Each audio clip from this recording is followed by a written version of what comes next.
alumnos de cuarto grado, buenos días. Ya la clase pasada ya hemos hablado todo lo que es la materia. La materia, saben que la materia la estudia la química, estudia sus transformaciones, es decir, sus procesos, etc. De eso se encarga la materia. También hemos hablado que es materia, y además la propiedad importante de la materia, que es la divisibilidad, es decir, hasta dónde, mediante esa propiedad de la materia, hasta dónde puede dividirse la materia, ¿no? Cuerpo, partículas, moléculas, y llegar hasta las partículas más pequeñas que tiene el átomo, porque después de la molécula viene el átomo. Ya les dije por historia que Dalton, en sus teorías atómicas, con Rutherford, con Thomson, Niels Bohr, Sommerfeld, Dalton dijo de que el átomo era indivisible, que no se podía dividir. Todo lo que había hablado estaba bien, que todos los compuestos estaban constituidos por dos o más elementos, perfecto, pero ahí no acertó. Donde el átomo, hoy en día sabemos que el átomo es divisible. Por eso que hay partículas más pequeñas que el átomo, que vamos a verlo más adelante. El átomo, como estas partículas indivisibles que decía, que más pequeñas que el átomo, que son las partículas subatómicas, que también hemos hecho una tarea, y muy bien, los felicito que han enviado la tarea sobre las partículas subatómicas, la materia. Y entonces las partículas más pequeñas que el átomo son las partículas subatómicas. Y estas partículas subatómicas son los protones y los neutrones que se encuentran en el núcleo del átomo, es decir, en la parte central del átomo. Y alrededor del átomo, vayan ya familiarizándose con el átomo, y alrededor del núcleo se encuentran los niveles de energía y los electrones, que son las partículas de carga eléctrica negativa. Eso ya lo hemos hecho en la clase pasada, y hay que estar leyendo. Después hemos hecho los compuestos, ¿no? Los compuestos, clases de compuestos.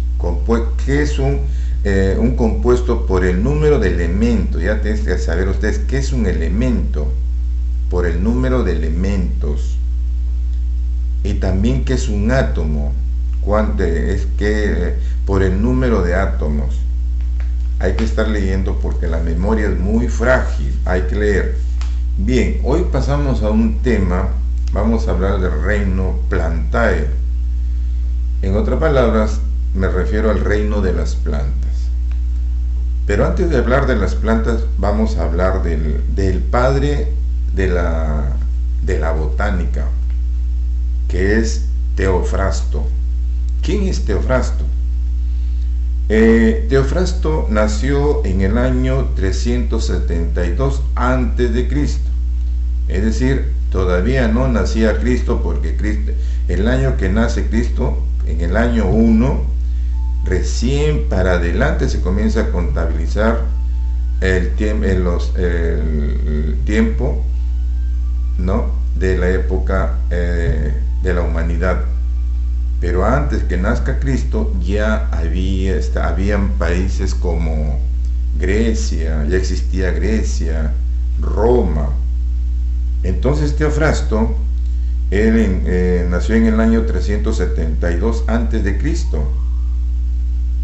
Su nombre original era Tirtamo, su nombre era Tirtamo, pero como era ayudante de Aristóteles, ¿no?,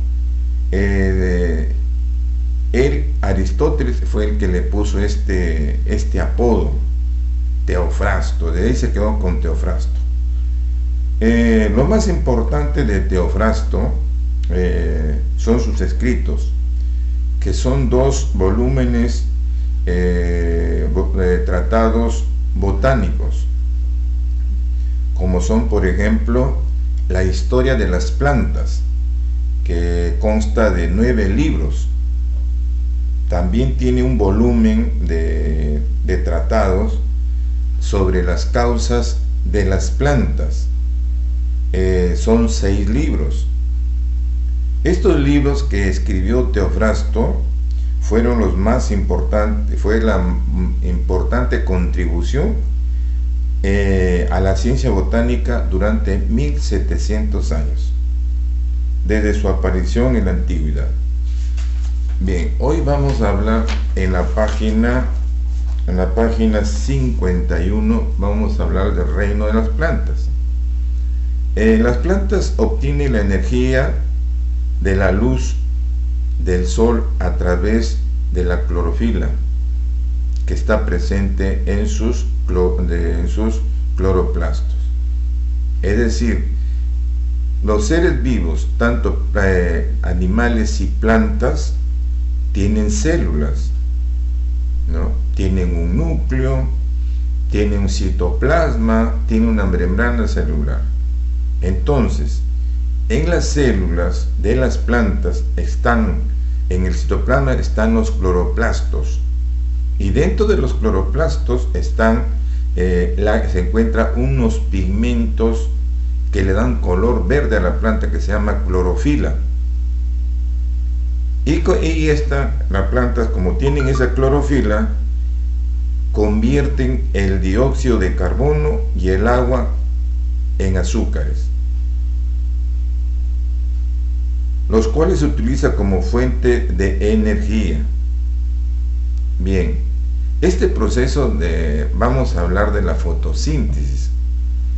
Bien, ya saben que el proceso de la fotosíntesis se produce en las hojas de las plantas. Ahí se produce el proceso de la fotosíntesis, en las hojas de las plantas.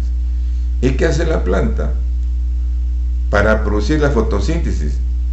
Es captar el agua a través de las raíces, ¿no? El agua a través de las raíces, la energía solar más el dióxido de carbono. ¿Quién aporta el dióxido de carbono? Todos los seres vivos. Nosotros cuando exhalamos, soplamos, ahí estamos botando dióxido de carbono, o también llamado anhídrido carbónico.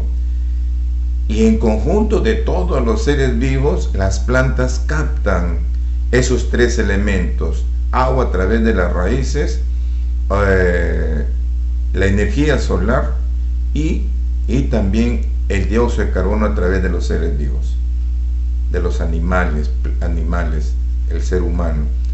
Entonces la planta procesa, ¿no? De esos 3 elementos procesa y lo convierte en dióxido de carbono y el agua en azúcares.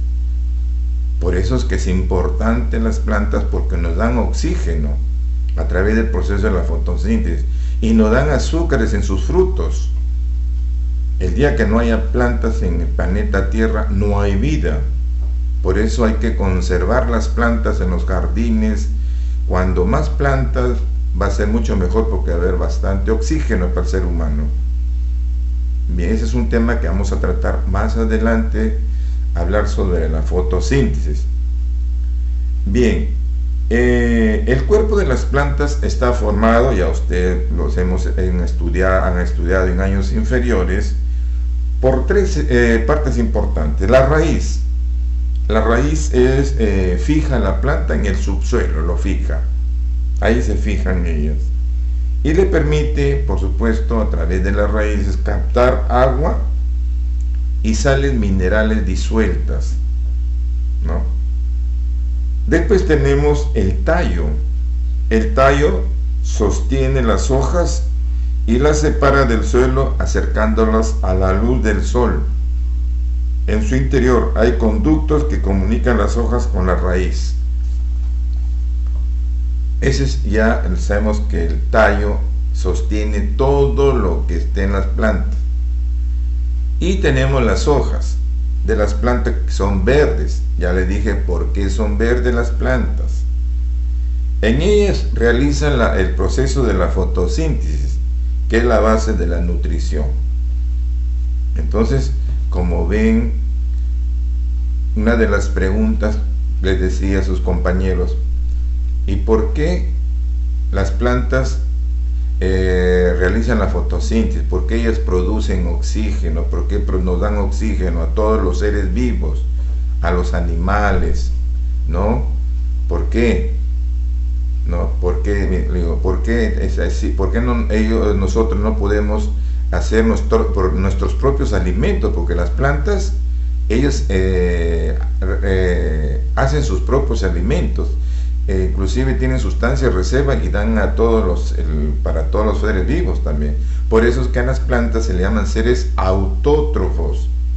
Seres autótrofos, yo mismo, ¿no? Ese es el proceso. Las plantas son autótrofas. ¿Por qué? Porque nosotros no podemos hacer la función de la luz, porque nosotros no tenemos en nuestras células de los seres, de los animales, no tenemos cloroplastos. Al no tener cloroplastos no hay clorofila, ¿no? Por eso que nosotros somos seres, los animales y los humanos somos seres heterótrofos. Es decir, nos beneficiamos de los seres autótrofos. Por ejemplo, el conejo. El conejo es un herbívoro. La cebra es un herbívoro, es decir, come hierbas. Y vean, porque la hierba, ahí está toda la energía de las plantas. El hecho de ser hierba, por eso que nosotros tenemos que comer en casa, la alimentación tiene que ser a base de frutas, de hortalizas, lechuga, porque allí está la energía. Y también la lechuga hace que nosotros, como tenemos la sangre ácida, comiendo fruta, comiendo hortalizas verdes, lechuga, entonces baja la acidez de la sangre. De todos los ácidos comemos tantas cosas ácidas, por eso hay que comer hortalizas, frutas en la alimentación. Bien, alumnos, seguimos hablando ya la próxima clase, que vamos a entrar de lleno a la fotosíntesis, funciones de la planta. Bien, también en la página 52 tenemos por qué son importantes las plantas.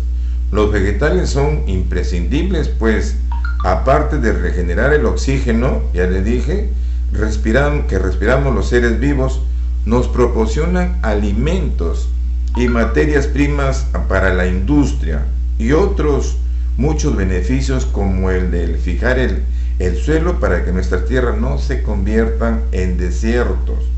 Ahí tienen una tarea, menciona y dibuja ejemplo de las plantas medicinales. Hay plantas medicinales, plantas alimenticias, plantas industriales, tenemos también plantas decorativas. Bien, y hasta ahí van a trabajar ustedes, alumnos, desde la página 49 hasta la 53. Trabajan, hay bastante tarea, dibujan o pueden pegar, no hay problema, sus dibujos, si es que tienen, sobre las plantas medicinales, sobre los 4 tipos de plantas. Bien, alumnos, entonces nos estamos viendo la próxima clase.